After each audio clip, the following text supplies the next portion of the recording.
আজ আমরা কথা বলবো হাদিসে জিবরিল নিয়ে। ইসলামের অন্যতম পূর্ণাঙ্গ এবং গুরুত্বপূর্ণ একটা হাদিস এটি।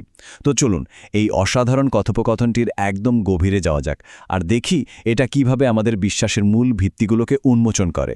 একটু কল্পনা করুন তো, একদিন নবিসা তার সাহাবীদের সাথে বসে আছেন, শান্ত ও স্বাভাবিক একটা পরিবেশ।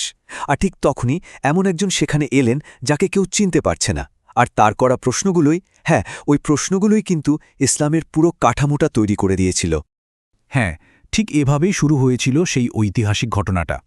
দেখতে গেলে খুবই সাধারণ একটা দিন, কিন্তু তার মধ্যেই লুকিয়েছিল এক অসাধারণ মুহূর্তের শুরু। একটা মুহূর্ত যা ইসলামের ইতিহাসকে বলা যায় চিরদিনের জন্য বদলে দিয়েছিল। আচ্ছা, তাহলে চলুন এবার সেই সাক্ষাতের বর্ণনায় যাওয়া যাক।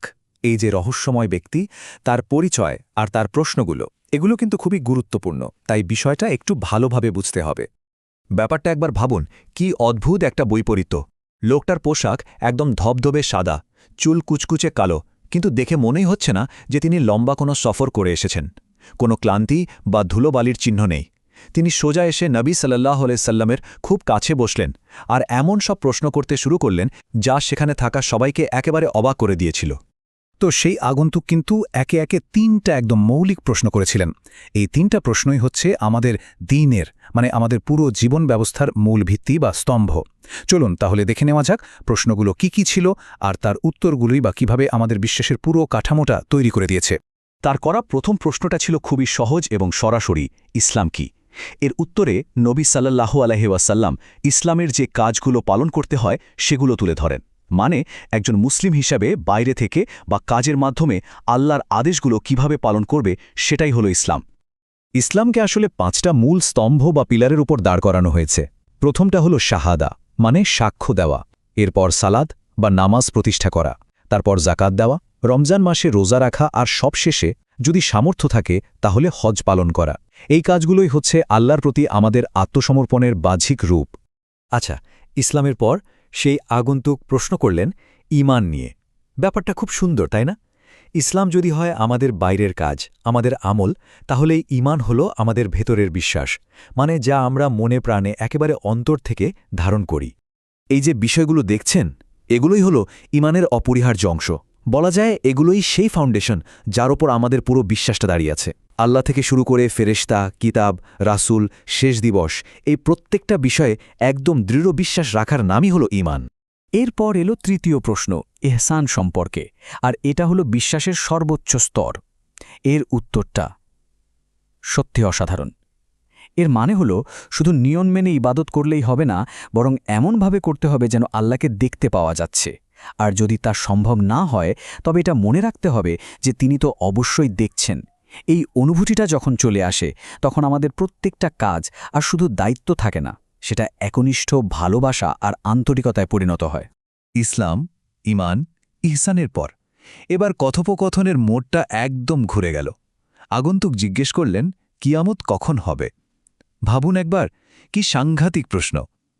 এটা তো এমন একটা প্রশ্ন যার উত্তর আসলে কোনো মানুষের পক্ষেই জানা সম্ভব না। নবী সাল্লাল্লাহু আলাইহি সাল্লামের উত্তরটা ছিল একই সাথে বিনম্র এবং শিক্ষণীয়। তিনি খুব স্পষ্টভাবে বলে দিলেন যে এই ব্যাপারে যাকে প্রশ্ন করা হচ্ছে সে প্রশ্নকারীর চেয়ে বেশি কিছু জানে না। মানে কিয়ামতের সঠিক সময়টা একমাত্র আল্লাহই জানেন। এটা আসলে আমাদের মানুষের জ্ঞানের সীমাবদ্ধতাকেই চোখে আঙুল দিয়ে দেখিয়ে দেয়। তো তিনি কিয়ামতের সঠিক সময়টা যদিও বলেননি, কিন্তু তার আগে পৃথিবীতে কি ঘটবে তার কিছু নিদর্শনের কথা কিন্তু ঠিকই বলে দিয়েছেন। এই যে নিদর্শনগুলোর কথা বলা হলো, এগুলো কিন্তু সমাজের একটা অস্বাভাবিক পরিবর্তন আর নৈতিক অবক্ষয়ের দিকেই ইঙ্গিত করে। এগুলো আমাদের এটাই দেখায় যে কিয়ামতের আগে পৃথিবীতে অনেক বড় বড় ওলটপালট ঘটবে। কিয়ামতের এই আলোচনার সূত্র ধরেই নবী সাহ আরও 5টা বিষয়ের কথা বলেন, যেগুলোর জ্ঞান একমাত্র শুধুমাত্র আল্লাহর কাছেই আছে। এগুলোকে বলা হয় গায়েব বা অদৃশ্যের চাবিকাঠি। গায়েব মানে হলো এমন জ্ঞান বা জগৎ যা আমাদের সাধারণ পঞ্চেন্দ্রিয় দিয়ে বোঝা সম্ভব না। আর এই বিষয়টা আরও পরিষ্কার করার জন্য তিনি পবিত্র কোরআনের এই আয়াতটি তেলাওয়াত করেন। আয়াতটা আমাদের এটাই মনে করিয়ে দেয় যে কিছু জ্ঞান আছে যা আল্লাহ তাআলা শুধু নিজের জন্যই নির্দিষ্ট করে রেখেছেন।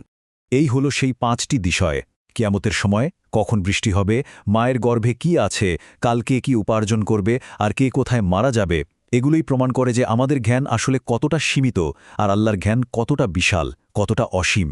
তো সব প্রশ্ন উত্তর পর্ব শেষ। এরপর সেই রহস্যময় আগন্তুক কোনো কথা না বলে উঠে চলে গেলেন। কিন্তু গল্পটা কিন্তু এখানেই শেষ হয়ে যায়নি, বরং আসল যে চমক সেটা তো তখনও বাকি ছিল। নবী সাল্লাল্লাহু বলার সাথে সাথেই সাহাবীরা তাকে খুঁজতে বের হলেন, কিন্তু আশেপাশে কোথাও কাউকে খুঁজে পাওয়া গেল না। তিনি যেন হঠাৎ করেই বাতাসে মিলিয়ে গেছেন। তার আশাটা যেমন রহস্যময় ছিল, চলে যাওয়াটাও ছিল ঠিক তেমনই।